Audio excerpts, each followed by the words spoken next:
There's a certain kind of coach who believes what we believe, who leads people to greatness, who gets people unstuck, who unlocks all of your passion. A coach who helps people discover what drives them, to tap into their superpowers. That knowing your why is the first step to untap potential, to focus, to breakthroughs. A coach who's looking for a better way. Are you that coach?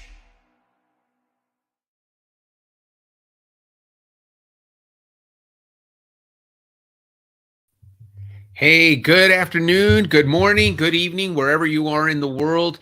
We are live with Paul Menig on Why Not Wednesday. And man, are you guys in for a treat today? I've been looking at the work that Paul does, and it's been so fun to see somebody who's so focused on helping their clients find the right people to work with. I posted today, I said, hey, you don't have to do it alone. And I'm sure you have to say that all the time, Paul. But let me tell you a little bit about our guest today. So Paul Menig is a business accelerant focused on accelerating your success. He puts together peer advisory councils for leaders of private manufacturing, technology, and transportation companies. He spent over 35 years in the developing the business side of high-tech components manufacturer for General Electric, Eaton Corporation, Daimler Truck. As an advisor, he's consulted with several hundred startups, family-owned enterprises, and small-cap public companies in manufacturing, technology, and transportation for automotive, truck, aerospace, medical equipment, industrial automation, and defense industries. And man, that is a mouthful, Paul. You specialize in guiding leaders to develop long-term strategies to accelerate profitable growth, generate revenue for their companies and themselves, and then building systems and teams that improve efficiency so leaders can set aside more time for their personal lives, which we all want to be a part of. Welcome to the show, Paul. Well, thank you very much, Dan. I got to shorten that up a little bit and just say I'm a business accelerant, and then let somebody ask me, why are you a business accelerant, or what is a business accelerant? Well, you know what? Let's start with that. It's a great question. What is a business accelerant? So most companies are always in some sort of a transition. Right. In the corporate world, I've seen you're either in cost reduction mode or you're in growth mode. Right. And then you go growth and then you're back into cost reduction mode. I lived through it multiple times at GE and Eaton and Daimler Truck. Right. So one of the things you need to do as a business accelerant is first kind of consolidate and make sure you've got a solid base of profits that you can build on. Then you can start investing those profits in growth. Right. And eventually you build up the value of your company and you get to choose what you do. Do you want to leave a legacy? Do you want to sell to your employees? Do you want to just sell and create a family office and do philanthropy work? You get to decide. But you got to go through those stages, and it's as we'll talk later. It's a pyramid in a sense. You start with that base of solid profits, and then move to growth, and then you move to figuring out what's the final transition of the company. So I accelerate the companies being able to do that through their leaders. So is it accelerating through the steps of that pyramid that we're going to cover? So it's the accelerating the steps. It's accelerating the profits, accelerating the growth. So, a company that's growing at 1% annually right now is losing when inflation's at 6 and 7%. Right. So that's not, you need to get up to 10, 12, 15% growth to be accelerating compared to the economy. That's a great, and I love it because it's a real simple example. So one of the first questions I like to ask, Paul, we want to cover your WHY.os, right? So your WHY.os is find a better way, simplify, and clarify. So if we're working with Paul, if you're going to be working with Paul, he's going to look for a better way to do things. How he's going to do that is by making things simple and understandable. And you saw a little example of that just now. And he's going to make things clear. He's going to communicate things in a clear and easy to understand manner. So let's talk about that real quick, Paul. How does your WHY.os fit you? When we first met and you got to do that, how did it feel for you? It was amazing because I've taken dozens of different personality tests, and I'm aware of even more personality tests. I've taken DISC and Myers-Briggs multiple times. It's only recently, since I've gotten a bit older with the gray hair, that there's been a subtle change in what I'm doing as a Myers-Briggs or as a DISC profile. But the why was amazing to me, to really put into better focus what I've always done through my career. I'm trained as an engineer. I'm a businessman, now a consultant. And I'll give you a good example. If I'm watching my wife do something and she's having trouble doing it, I get so tense, and she can feel the tension, and she says, "Stop looking at me," because I'm looking at it and I know there's a better way, but trying to hold back my better way, because you have to deal with people differently. She is not better way. Trust me. Right. She's a contribute kind of person. Right. And, so I have to back off. And I take that into the business world. We have lean manufacturing, which is all about how to do things better and faster and things like that. So that it's been amazing. Within the year since I joined, I keep seeing more and more insights into how the better way idea has driven me through time. Simplify just means it's faster, cheaper, or something like that. And I've had a little trouble figuring out the clarify, and sometimes explaining that. In one place I say I help people understand what their role is, and they're able to do it. And sometimes it's just making things more easily understood. Is a better way for me of saying clarify. So there's a lot of ways you can take either better way, simplify, or clarify, and explain them a little bit in your words as well as in the WHY.os words. Right. And I wish Gary was here, because Gary's WHY.os is better way, clarify, simplify. So I know you guys probably get along great.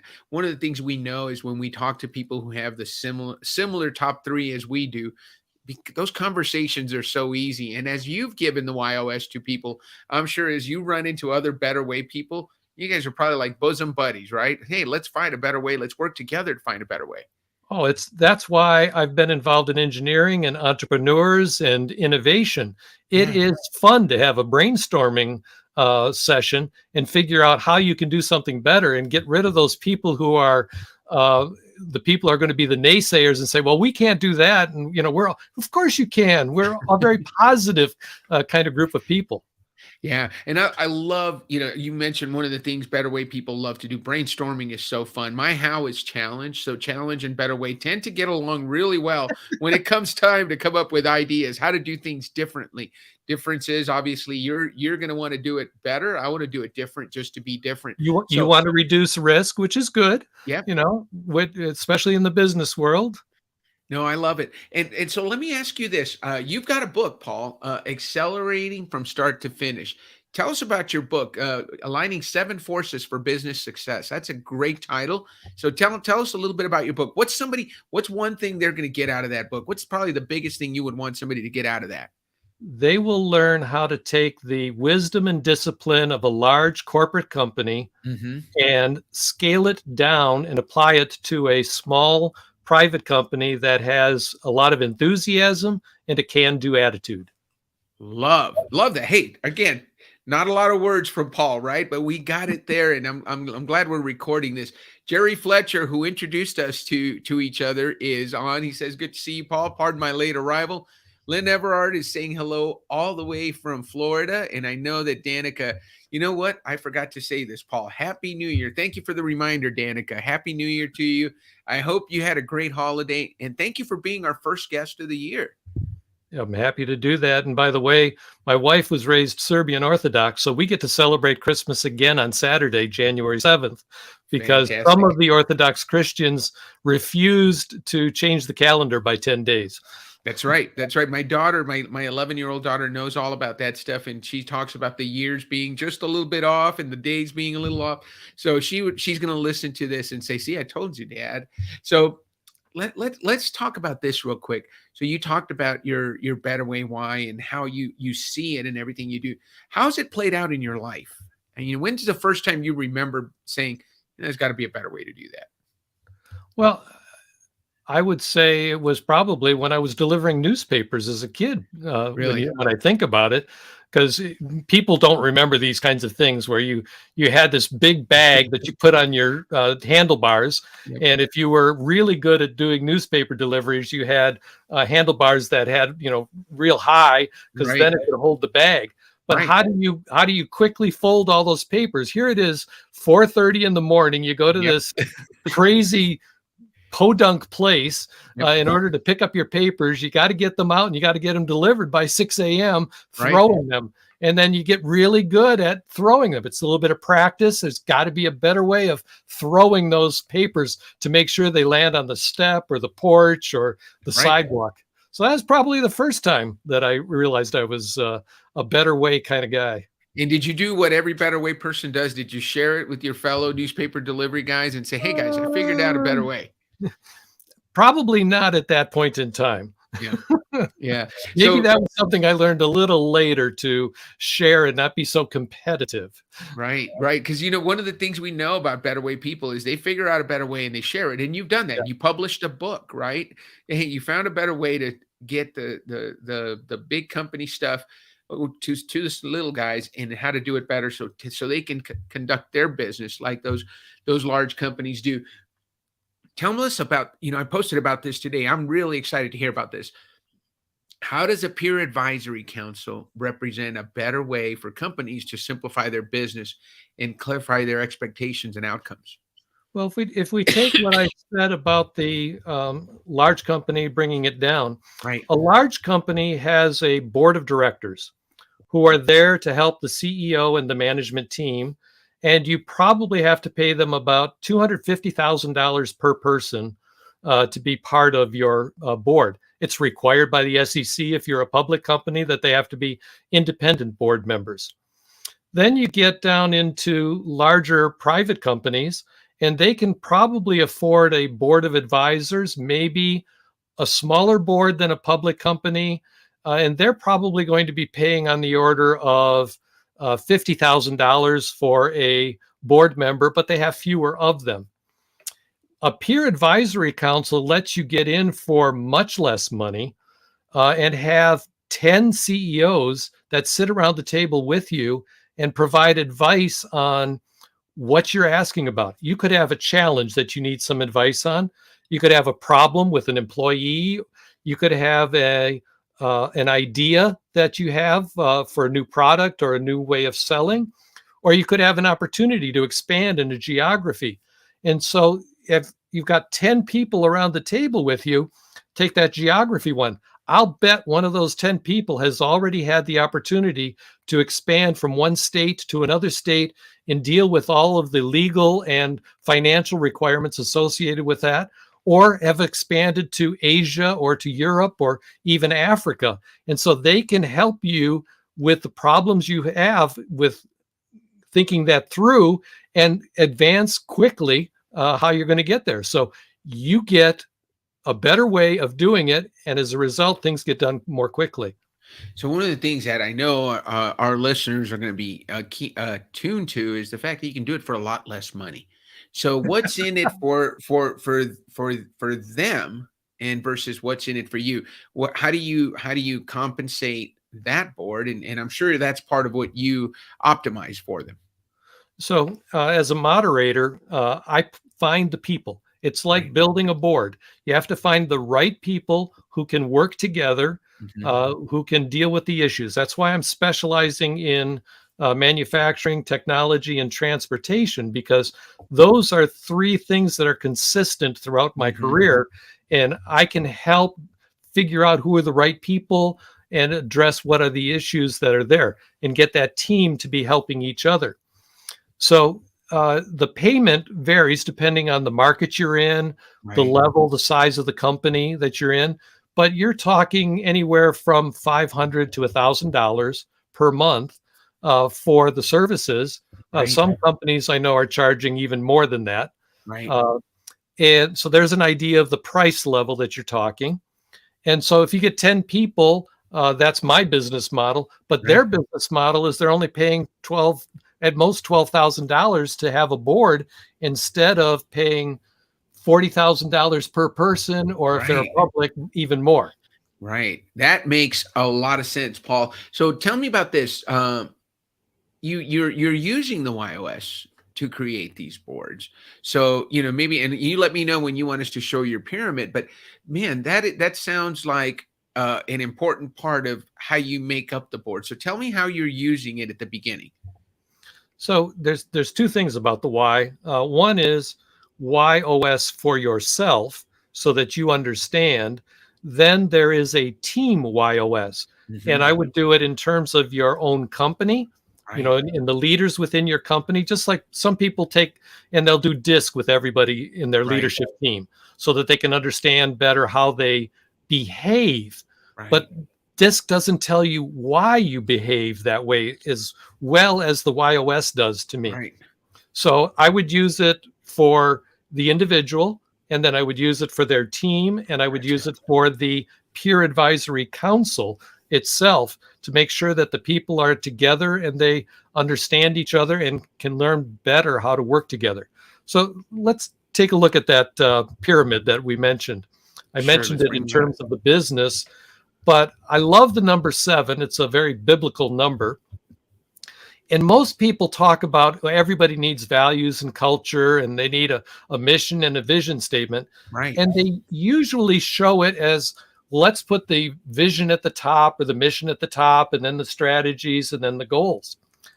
I've found that it's better to think about building the pyramid with a good solid foundation and Mm, then building up from that. And gotcha. until I knew the WHY.os, I put culture and values as the base.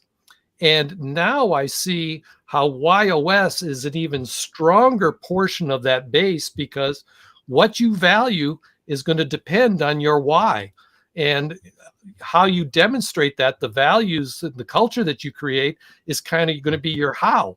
Right. And eventually you develop your culture, which is kind of your what. So I have this pyramid that builds from your value, culture, and your WHY.os, then Right. your outward looking mission, then your vision, then the strategies, goals, objectives, and actions. And I've got on the left the 7 questions we all learned when writing a story: who, what, where, when, why, and how. Right. Answering those questions along the way. And on the right side, I have kind of the amount of time looking forward that you should be looking at. Mhm. Your values, culture, and WHY.os, it's eternal. Your Mhm. mission should last for decades, but your actions, probably 90 days. Right. Now, another key, that base is so important. Right. Can we show the inverted version? Absolutely. Let's show that. So imagine that values, culture, and WHY.os is at the bottom of this inverted pyramid.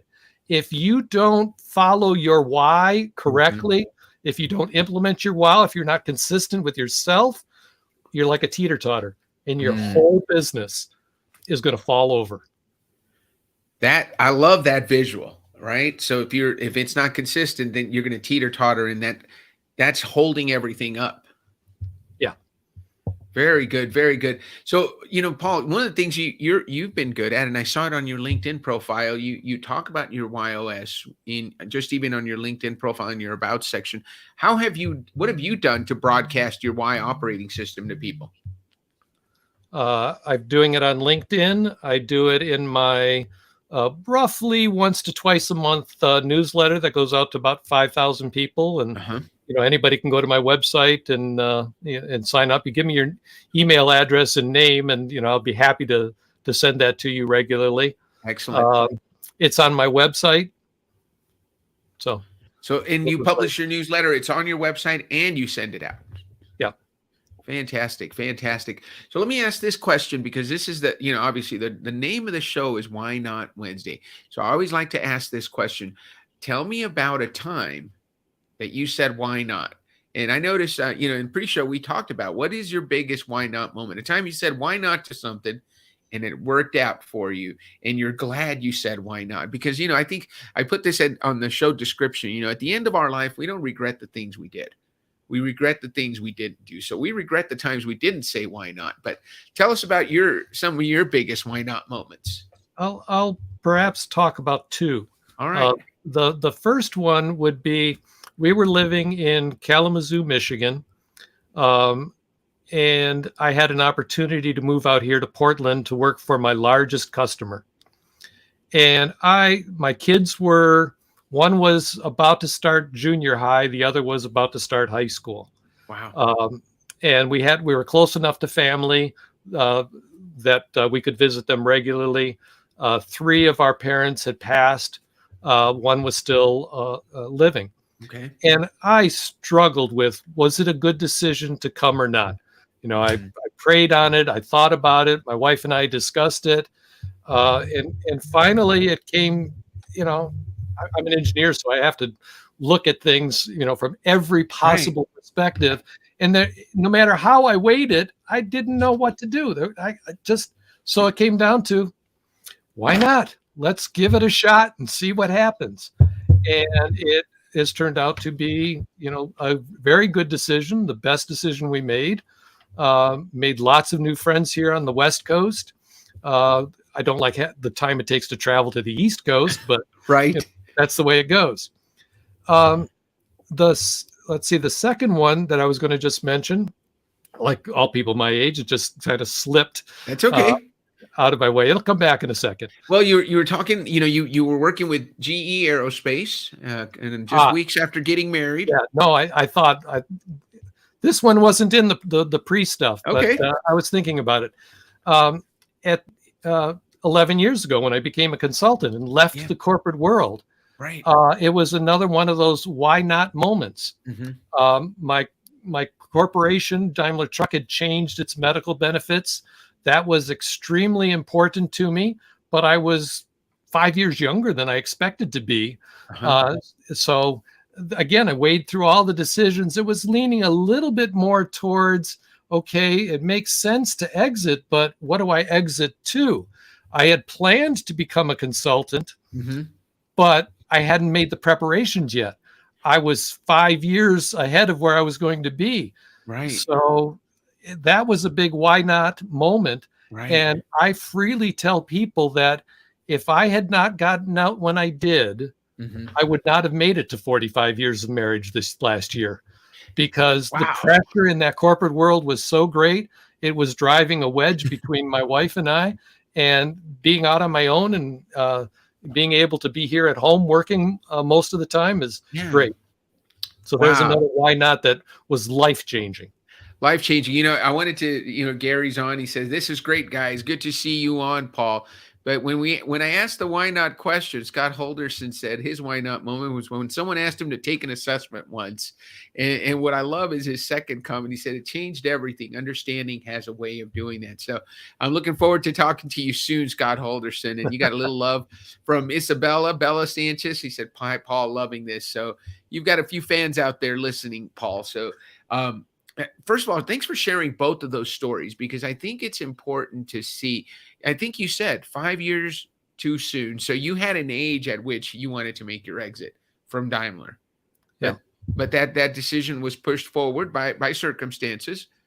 And you're in the Northwest. And how long have you been in the Northwest now? 28 years. 28 years. Probably don't even remember not being there. No, right? I have webbing here and the digits on my feet too. Right. Because that's what happens, right? Moss growing all over my body. How I mean, you came from the Midwest, Michigan, some really terrible winters there, and it's a little bit different up in the Northwest, but it's just constant moisture, right? Well, I'm going golfing tomorrow.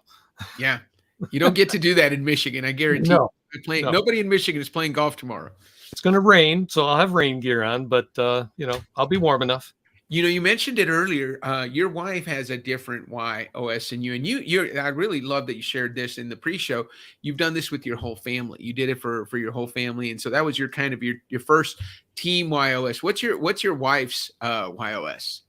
The big thing is contribute. And what she needs, I know, is a lot of positive affirmation from me. And that's tough for a guy that always sees a better way. So I'm learning. I'm still learning to make sure, and not just with her, with everybody that I deal with, that I have to give more positive affirmation. And they've seen since I turned 60 that I've gotten a little better at it. So you have to just tell me. So that's Susan, right? Is your wife? That's correct. Yes. So she's contribute, better way, trust. I cheated for you. So Okay. she's got that better way. So you guys connect. Her how is better way, and her what is trust. So I can see that though.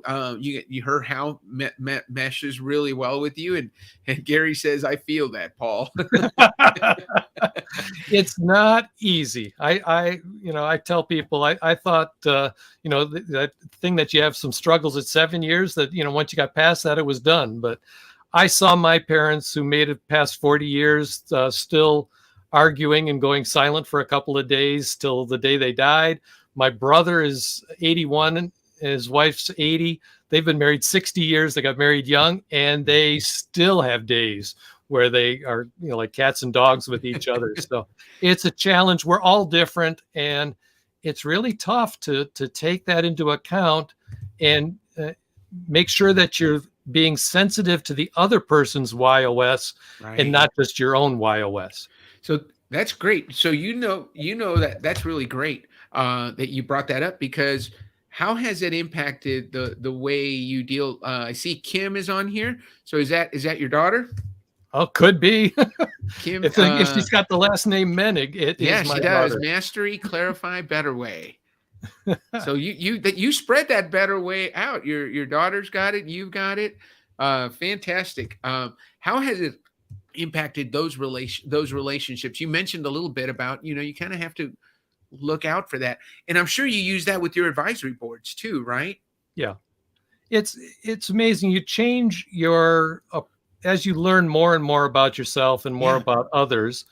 If you're going to influence people, you need to adapt to the way they are. Right. Salespeople who are really good are outstanding at this.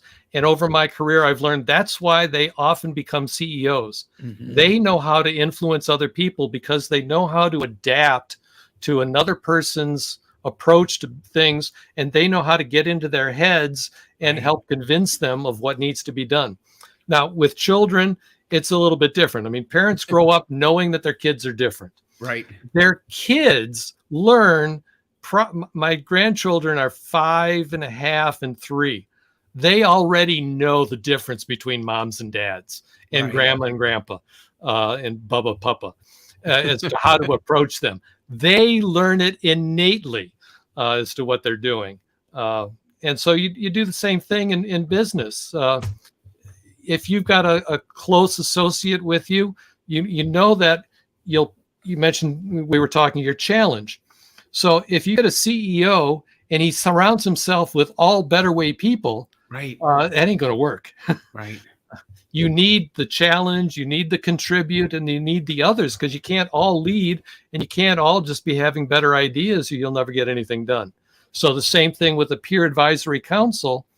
If you're going to put CEOs together, you don't want them all to be the same type of CEO, or they will not help each other. Oh, I love that you mentioned that. By the way, I'm putting up Liz Wendling, who shares your why and your how of Better Way and Simplify. And I'm finding you guys are really, really successful. So I'm going to try to, I might have to do my own independent study of Better Way, Simplify. I see a lot of that. And I was looking through my notes of people that have the why of Better Way and the how of Simplify. And there's something in common with you guys. So thank you for joining, Liz. I know Liz was having trouble finding the link. I'm glad you found us, and thank you for joining. Paul, what would you say to someone who's considering, yours was I remember. So by the way, thank you for giving kudos to salespeople, because as the chief growth officer, that's me. And I like it that you said they make great CEOs. I think contributors make great CEOs. Gary's going to be on me now. I think, that's, but let me say this. If you were talking to someone, and I asked you this question beforehand, if there's someone out there that's got an appointment with me, I think Scott and I are going to be talking to Scott Holderson, and they're considering adding the YOS to what they do for their business, what would you say to them? I would say that they absolutely need to consider it. Earlier on, I mentioned, doing DISC. I'm authorized in DISC. Some other people I work with are in predictive index, and all of them have something interesting, but I find most of them are behavioral based, and they don't get inside your soul, your heart, and the core of who you are, as well as WHY.os does in a very simple way. Wow. You know what? We're going Oh, to finish on that note. I That used is, the word simple. I'm sorry. yeah, no, well, listen, it's a better way. It's simple. I love that. We're going to finish on that note. Paul, it's been a pleasure spending half an hour with you, sharing about what you do. I think you're making a tremendous impact in the lives of others. And those of you that are out there, you know, one of the things that I always like to tell people, because my why is contribute, and everybody wants to be contribute. Who doesn't want to contribute to the success of others? But I love that better way people do, like yourself. You contribute to the success of others by finding better ways to do things simply and clearly, and then sharing them with the world. And that's what you've done in this half hour. So thank you for being on, Paul. Everyone, we'll see you next week on Why Not Wednesday. See you, Paul. Thanks a lot. Bye.